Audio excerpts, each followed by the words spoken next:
Shalom Bapak Ibu Saudara sekalian yang dikasihi Tuhan. Hari ini kita akan membahas daily devotion dengan judul Melayani Generasi Selanjutnya.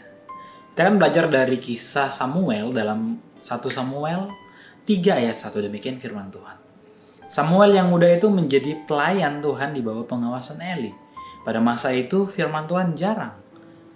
Penglihatan pun tidak sering. Nah Bapak Ibu Saudara sekalian, ada sebuah pernyataan yang menyebutkan bahwa ibadah sekolah minggu merupakan tempat penitipan anak.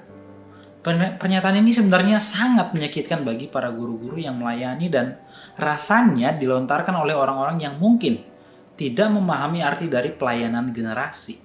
Nah, di tahun 2021 ada sebuah penelitian dari Springtide Research Institute yang menerbitkan laporan mengenai kondisi agama dan kaum muda di daerah Eropa. Nah, dari data yang ditemukan, hasilnya menunjukkan bahwa ada tren yang berkembang di antara kaum muda yang disebut sebagai keimanan yang tidak terikat. Nah, ini disebabkan oleh budaya masa kini yang beragam sekali. Nah, itu berarti pelayanan generasi semakin kritis dan sangat serius di masa kita. Nah, sama seperti suara Tuhan yang dipertanyakan Samuel kepada Imam Eli. Demikianlah sebenarnya generasi muda masa kini mempertanyakan isi khotbah maupun pengajaran yang didengarkan. Nah, ayat 1 tadi sebenarnya sedang menjelaskan kondisi yang berlangsung di Israel pada waktu itu.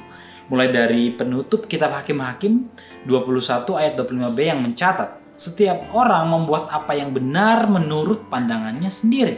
Nah, bukankah ini sedang terjadi dalam generasi masa kini? Gen Z lebih tepatnya adalah generasi yang sedang bertanya kepada para generasi di atas mereka, sama seperti Samuel, karena pandangan-pandangan yang mereka temukan sama sekali berbeda dan cukup rumit dan banyak. Nah, Gen Z mereka dibanjiri oleh informasi, mereka kritis tapi rapuh, idealis tapi oportunis, dan masih banyak lagi sisi-sisi buruk dan baiknya. Lalu apa yang akan kita lakukan? Apakah menghakimi dan mengatakan, saya dulu lebih sulit loh, tapi bisa kok? Atau mungkin kita akan berkata, masa kalian gak bisa? Hingga tanpa sadar kita mungkin membuat tembok pemisah yang berdasar pada egoisme kita. Dan tanpa sadar mengabaikan peran kita untuk membimbing generasi selanjutnya. Nah Bapak Ibu Saudara sekalian, kita para pelayan Tuhan, mari sadarilah bahwa pelayanan generasi itu penting. Ini bukan tanggung jawab guru sekolah minggu semata. Bukan juga tanggung jawab para pemimpin youth seorang diri. Ini adalah tanggung jawab yang harus kita kerjakan bersama. Nah, jika para orang tua dan gereja tidak berperan membimbing generasi, itu berarti kita sedang mengabaikan tanggung jawab dari Tuhan sebagai pengawas dan pembimbing generasi masa kini. Hannah Davis dalam catatannya mengatakan demikian. Jika tidak ada persekutuan dan persahabatan sejati antara orang percaya yang lebih tua dengan Gen Z, orang percaya yang masih muda akan kehilangan contoh-contoh yang menguatkan tentang kuasa Allah.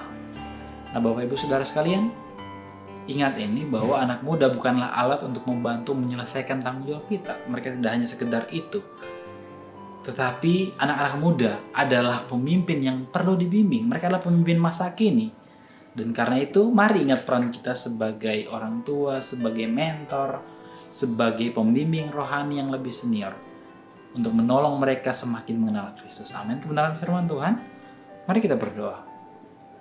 Tuhan, terima kasih buat firman hari ini yang mengingatkan kembali kami bahwa peran kami sebagai orang yang lebih tua, sebagai orang yang lebih dewasa dalam iman, kami perlu membimbing generasi di bawah kami.